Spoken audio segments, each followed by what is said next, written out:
বিষয়, বালির উপর দিয়ে হাঁটতে মানুষের অসুবিধে হয়, উটের হয় না কেন?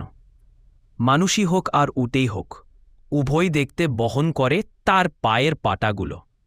মানুষের ক্ষেত্রে প্রথমত পায়ের পাটার গঠন প্রায় অনমনীয়, চাপের মুখে তা ছড়িয়ে পড়ে না। দ্বিতীয়ত, যখন একটি পা উঠিয়ে এগোতে থাকে, তখন সমগ্র দেহভার একটিমাত্র পায়ের সীমাবদ্ধ এলাকায় তীক্ষ্ণভাবে চাপের মাত্রা 100 বেড়ে যায়। আমাদের পায়ের ছোট পৃষ্ঠতল বা চেটোই অত্যন্ত চাপ পড়ায় তা সহজেই মাটি বা কাদার মতো নরম জিনিসে ডেবে যায়। বালির ক্ষেত্রেও সেই একই কথা। বালি ঝুরঝুরে বলে, অল্প জায়গায় বেশি চাপ পড়লে সঙ্গে সঙ্গে সেখানকার বালি সরে গিয়ে পাকে নিচের দিকে যাবার পথ করে দেয়। অন্যদিকে উটের পা চাপটা, হাঁটার সময় এর মধ্যে অন্তত দুটো পা সম্পূর্ণ মাটিতে সংস্পর্শে থাকে, ফলে উটের দেহের ওজন একটি বিস্তৃত অঞ্চলে ভজে মাটিতে পড়ে।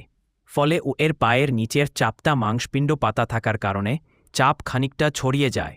এই সব কারণেই বালির উপর দিয়ে হাঁটার সময় উটের পা বালিতে ডেবে গিয়ে অসুবিধে সৃষ্টি করে না।